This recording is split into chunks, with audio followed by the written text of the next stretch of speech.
Good morning, Pastor Ron Jetter, Immanuel Lutheran Church, Grandview, Washington, on one of these hot days of summer, Friday the 17th of July, 2020. I think maybe it won't be quite as hot as yesterday, but I like being outdoors, even in the heat. As some of you know, I spent a long weekend at my cabin, the family cabin in Idaho, and we had friends there, and Sue and the friend who was the maid of honor at our wedding 40 years ago, and her husband. We've been good friends for many decades. The women were inside quilting, the men, we were out golfing, floating the river, or just swimming and cooling off, or doing chores. We've got to always keep anything growing or drying, or any leaves or pine needles away from the cabin. It's called a defensible space. And I've seen signs in places too, and I know that those of you who live up in the hills in Prosser, you understand the concept of defensible space. You have to have a green area, an area you can keep wet so that sparks will not get close enough to your house to threaten your house. And yet every year wildfires do destroy property and threaten lives. And we hope that it won't be a bad wildfire season. We certainly don't need that on top of COVID-19, which seems to be exploding again. In Idaho, cases were going way up while we were there. Fortunately, being in the mountains, we feel a little bit isolated, and yet the 500,000 people that live in the Boise area tend to go to the mountains when it gets hot. So we were far from alone. The river was full of people floating, swimming, golf course. We had to wait until 11:20 to get a tea time because we didn't get one a week ahead. Even then, though, it was beautiful being outdoors. So today we're going to go outdoors in Genesis chapter 4. I'm looking through these great stories that explain the presence of certain things in our lives. And today's story will explain the presence of murderous rage, envy, jealousy between people who otherwise should love each other and care for each other. Chapter 4. Now the man knew his wife Eve, and she conceived and bore Cain, saying, I have produced a man with the help of the Lord. Next she bore his brother Abel. Now Abel was a keeper of sheep, Cain a tiller of the ground. In the course of time, Cain brought to the Lord an offering of the fruit of the ground, and Abel for his part brought of the firstlings of his flock, their fat portions. And the Lord had regard for Abel and his offering, but for Cain and his offering he had no regard. So Cain was very angry, and his countenance fell. But the Lord said to Cain, Why are you angry? Why has your countenance fallen? If you do well, will you not be accepted?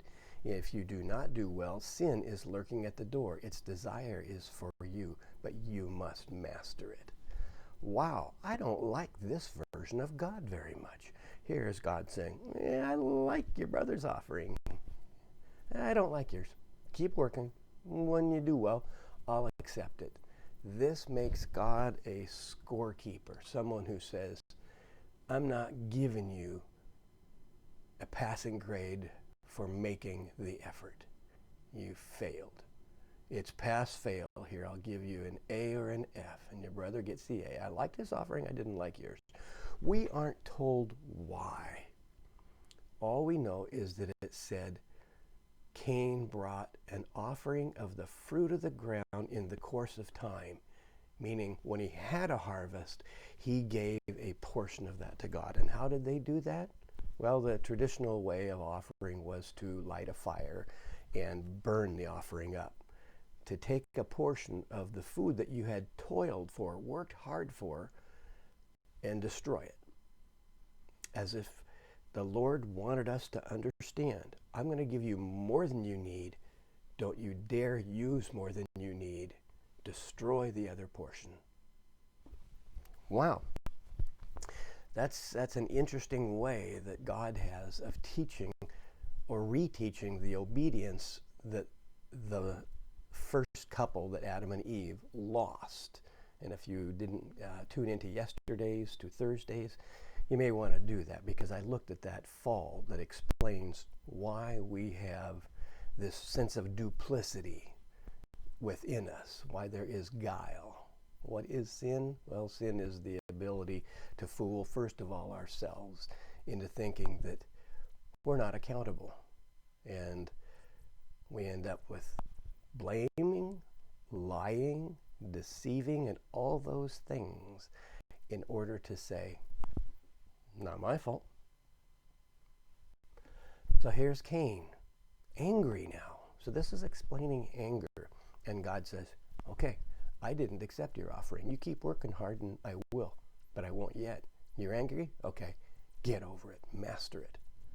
Because sin is lurking at the door. So another aspect of sin then is anger. And he's coveting what his brother has, an acceptable offering before God. Well, what does that even mean? He still has a relationship with God because they're talking, but his countenance fell. And what does that mean, his countenance fell? Remember we used to say in the blessing, the Lord bless you and keep you. The Lord make his face to shine upon you and be great for you. The Lord lift his countenance upon you.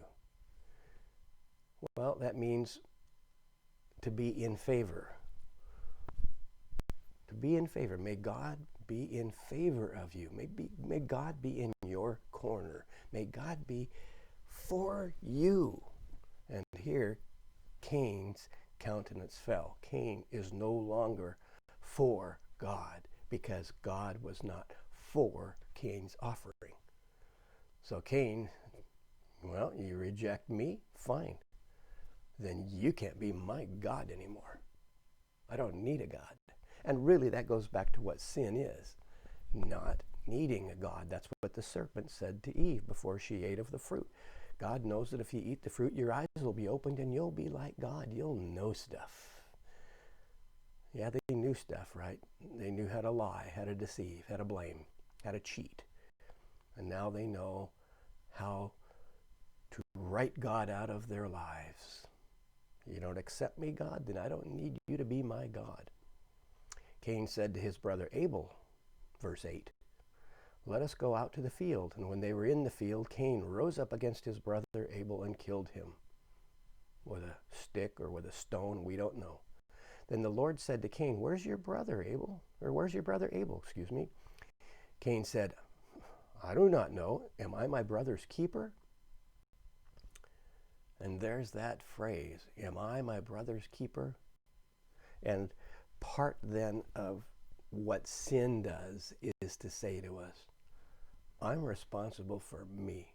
I'm not responsible for you. You're my brother, you're my sister. What is that to me? You exist for me. I'm my own God now. I don't need the Lord God Almighty who rejected my offering. I'm my own God, and if I want to kill, I will kill. That kind of arrogance really is at the root of what we would call prejudice and hatred for other people who are different than us too. That same sin works in that way, and we're seeing that bubbling up in our nation. We're seeing people who are fed up being marginalized and becoming the victims like Abel of other people's self-righteousness, of other people's sin, of other people saying, I'm not accountable. I can do what I want because I'm better than you. I'm me. I don't need God. I don't need anyone looking over my shoulders telling me how to do my job. Well, we all do. We're all accountable to each other. That's what the story is trying to explain. What happens when we set aside mutual accountability, when we stop being one another's keepers, when we say to God, how should I know? Why should I care? And then the Lord goes on to say, your brother's blood is crying out to me from the ground. And then Cain is cursed by God, and he is driven out. And then the descendants of Cain all become cursed for 7 generations. But God also said, no one's allowed to kill Cain. He has to live with this, or I will visit sevenfold vengeance upon them. And the Lord put a mark on Cain. And there are those who prejudice, who say the mark of Cain is the color of skin of people whose skin is darker than ours. And that's exactly what this is trying to tell us to watch out for. That kind of careless use of language and of prejudice to say, well, I can look around and it can't be me that's sinful. And that's what white supremacy really is too. It's the ability to say, wow, I don't have the mark of Cain on me, but other people do. It's amazing the way, if you travel around the world, the way lighter skin is worshipped and the way it is valued. And we, the Europeans, have created that in the world, and it's now coming home to roost. And we got to figure it out. It's not an easy thing, but we got to figure out where we will all go from here, how we will all once again become our brother's keeper, our sister's keeper. Thanks. See you tomorrow.